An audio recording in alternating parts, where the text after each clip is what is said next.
Ajay's view for briefly. If a country the size, scale, and economic stability of India, what would our concern be? Then how much worse would it be for smaller, more fragile countries? Ajay, could you explain what our concern would be? Yeah, see, overall, this is not about American values. It is about demonstrating American power. If you look at Venezuela, they spirited out the president. The very corrupt, very criminal regime is very much there. It's supplying oil to the US, so it stays on. Same with Iran.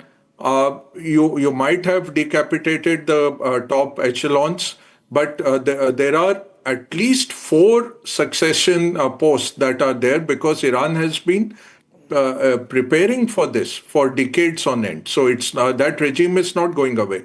And if you were really concerned about American values, why aren't you looking at Pakistan, which is a radically Islamist country which breaks all rules of the world and which is nuclear? Why did you get out of Afghanistan after making a mess for 20 years? What did you create in Iraq? What have you done to Libya, which is divided into 2 now, and still it does not produce the oil that it used to produce in Gaddafi's time? What democracy have you really created? So the record is very patchy. This administration is not about American values. They're talking about American power. The language that they use is about American power. The Secretary of Defense was online just a few minutes back, and he was lauding the shooting down of the Iranian ship. Were those soldiers given a chance to surrender? Were they given a chance to life before a submarine just extinguished their lives? We don't know. The third big thing is what you have done. You have put at risk your staunchest allies who have allowed bases. There are 19 American bases in the Middle East. All those bases are under fire. They don't have means to protect themselves because their model was, we will produce oil, we will sell it to the world in dollars. Those dollars will go to America. For that, you give us protection. And for that protection, come and take over bases. 60,000 Americans are sitting in the Middle East now. You have not given them a chance. They were very clear, we will not allow our territories to attack Iran because we will get attacked in turn. Now that they are being attacked, you don't have the interceptors in place, and you put the global economy at risk, Arnab. My only point is that, sorry to intervene, yes. Am I right if I say here, and before I come to you, Einar, I'd like to go across just for one view to Helsinki, where I'm joined by the Professor of World Politics at the University of Helsinki, the very respected Teivo Teivainen. I hope I've got the name right, ma'am. Professor Teivainen, how does Finland look at this? Is there some amount of skepticism there? What is the growing view of Finland? There's a lot of confusion here, like Ma'am, sorry, I have an audio problem. One sec. I'll just fix the audio with your line. I'm getting a clear video, but the audio is not clear. So can you hear me? No, I'll have to fix the audio there. In the meantime, I go to Einar on this. Please fix the audio with Ms. Teivainen. Einar, how is China so placid in this? You know, this China and India, Asia is the most affected if the chokehold continues. Pressure will have to be increased to end this. Reasons that it's inability. Louder, please, Pradeep. I'm sorry, China's. I can't hear. 1 minute. Just 1 minute. Pradeep, can I have the audio up? Thank you. Yes, please. Okay. Now I can. China's ability to wage a war overseas is basically none. They have participated in peacekeeping missions, but they are set up for defense, not offense. You don't see them running around the world creating wars or anything like that. It would be almost impossible for them to mount an expedition to go into the Middle East. So that's not on the cards. Now, if I may make a comment, some factual things. 1973, OPEC is formed. They take 7% of the world's oil off the market. It results in the price of oil going up 4 times, 400%. You then go to 79, the original Iranian Revolution.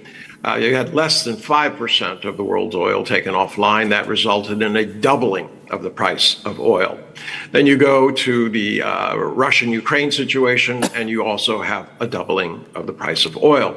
The fact is, oil is not an elastic material resource.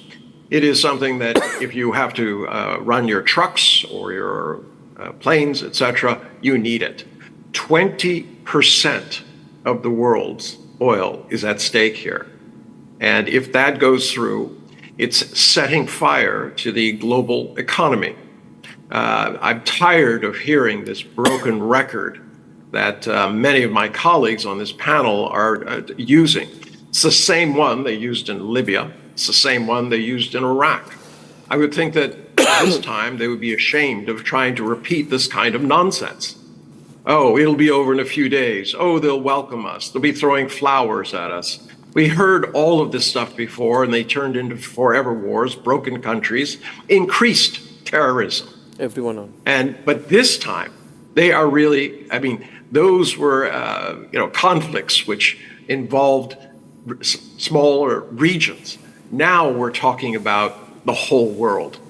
The world cannot get a buy on 20% less oil.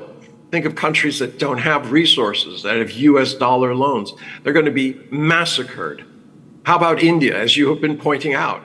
If India is an ally of the US, if it's going to be a staunch part of the future of the US, why don't they care? Why wasn't there any kind of, calculation made about what this would do to Europe, what this would do to South America, which the US says is now in their territory, Africa, Southeast Asia?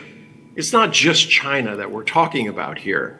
We're talking about the entire globe and an administration that is so inept that they're running around trying to do anything necessary to avoid scrutiny over the Epstein files or the fact that it Epstein files. No. Well, you heard Massey talk about it. Don't bring that up again. Why are you bringing up the Well, you Epstein bring it file? up 1 minute, again. Einar, I have Why? Dean and Not Richie again. both responding. Yes, who goes first? Richie. Into that? How about the 50 Richie, pages that have disappeared and accusing Donald Absolutely Trump? ridiculous. 1 minute, Einar, 13-year-old. Richie responding to you, Richie. Yeah, that's absolutely ridiculous. And to hear that brought up, and it's been the last couple of days, yesterday as well, it is completely irrelevant, has nothing to do with the administration, nothing to do with Trump, nothing to do with any kind of distraction. There's already hearings. I'm hoping that you've been watching on TV and elsewhere to see what the results are. Trump had no problem. He actually wanted the Epstein files to be exposed, and you're acting as if it wasn't. You're acting as if he's not been exonerated. You're acting as if the Clintons weren't just deposed, and Bill Clinton himself said that there's no connection, that Trump has nothing to do with this. So, Richie, so we're hearing this. This is an irrelevant talking point. Richie and Einar, if I may, I know this Epstein reference is always very volcanic, but however, let me ask you this: there has to be some element of honesty from America in terms of this incident, this conflict, because there has to be some answerability to the world. Dean, our concern is, or rather our network's concern is, that on the 28th of February, Trump with a straight face says that we were going to be attacked by Iran, which was going to have a nuclear bomb and throw the nuclear bomb through intercontinental missiles at us, pierce through our air defenses, and attack and kill American people. This is the version that he gave out on the 28th of February, Dean. Then, on Sunday, the Pentagon tells the Congress this is rubbish. There is absolutely no sign that Iran was ever going to attack America first. Now, do we believe the Pentagon or do we believe Trump? And if the answer is it's none of your business, it's America's business, then one would say, no, it is our business. This is impacting our people. This war will impact all of us. Dean? Sure, it's impacting the whole world, but I think you have to go back to late October, early November, and look at the U.S. The National Defense Strategy, and look at what America had said within that document. It's very clear that this is all playing out. The chessboard is being played out. Took out Venezuela. You took out a cartel leader in Mexico. You're taking out Iran and its terrorist